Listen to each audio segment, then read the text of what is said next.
Okay, so this is video number 3 this week of different budget builds. I did a $750 build, I did a $300 build, and a $500 build. Above $1,000, you're probably not too worried about an exact budget, and you can probably figure out what parts you want yourself. But at $500, what's the best way to optimize your cash to get you the most out of a PC without, wasting money and staying within around $500? Well, in this video, I kind of take a little bit between the two worlds of the $300 build, $750 build. And I got a build that might interest you and be quite decent. In fact, some of these parts I'm kind of sad I found later than prior when I made the original videos, because maybe it could have saved you some money. Okay, let's get right into it. So, starting out with the CPU, we are with the Ryzen 3200G. It is a quad-core processor. Quad-core is still decent, even though you could get a little bit more. This updated Ryzen 3 clocks a little bit higher than the previous Ryzen 3s, and it overclocks a little bit more friendly. And it does have integrated graphics, but we're going to ignore that because we are getting a GPU in the system, but we'll get back to that later. So, pairing that with a GIGABYTE B450 AORUS micro ATX motherboard. Again, another B450 board. They're kind of commonplace in these. The one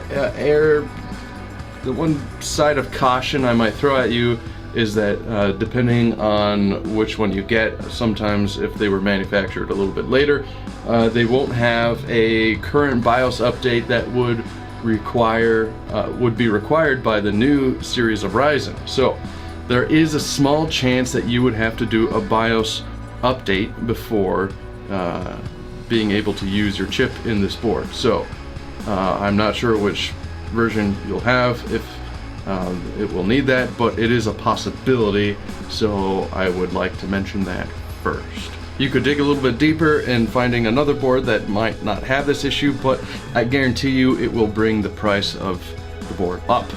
So there is that. Next, one thing that we were going to bring up from the $300 build is the RAM. We're going from 8GB to 16GB.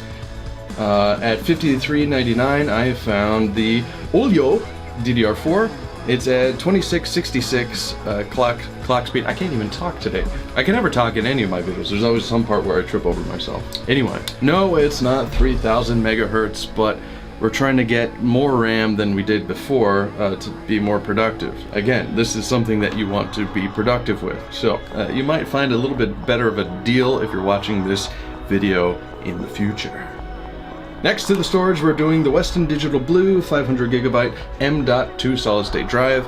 Yet again, it is a good price. M.2 is still better than the classic 2.5-inch SSD drives. They're a little bit faster. You don't have to plug in extra power, less points of failure. They're just better. It's still not NVMe, which is even faster, but it's still really good. It's directly into the motherboard. It's better.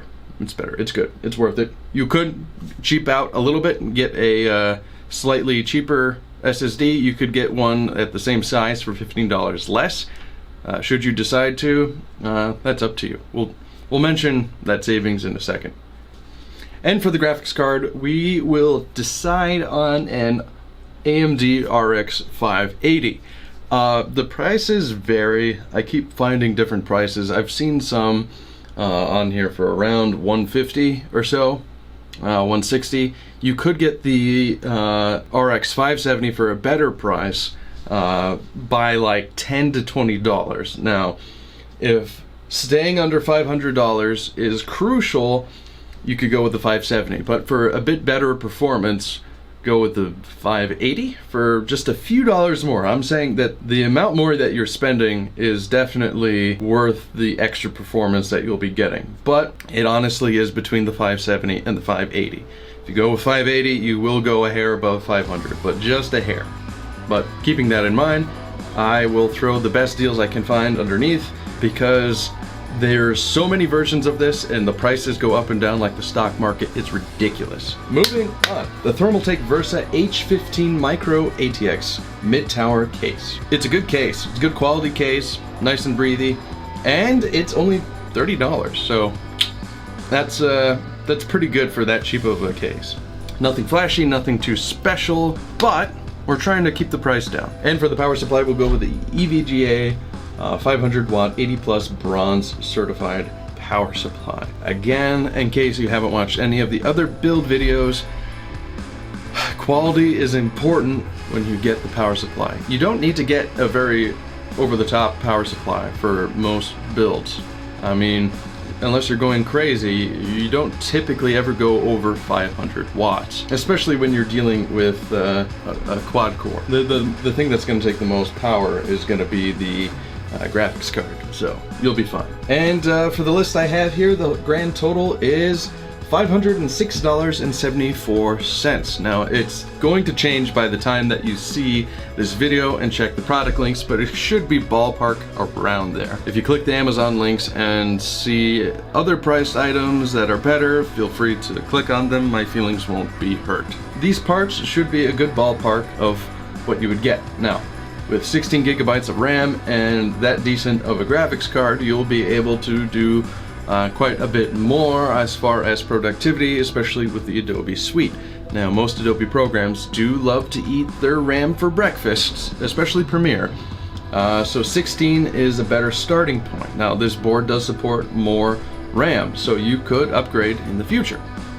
Just make sure that when you do, you get the same type of RAM, because if you mix and match RAM, they don't play well together. It messes up the timing, since they kind of have to plan the timing on the RAM. It's science. You don't want to mess the math up. So you heard me. This is my third video into this, so I feel like I'm over explaining things at this point. But if this is your first one watching, then, well, maybe I'm just not putting the same quality in. I don't know. But yeah, and like I mentioned earlier, if you're trying to bring the price of the build down a little bit, especially when comparing like, say you had really just $500 and you wanted to get the 580, the RX580 over the 570, then switch the M.2 SSD to a regular 2.5 inch SSD.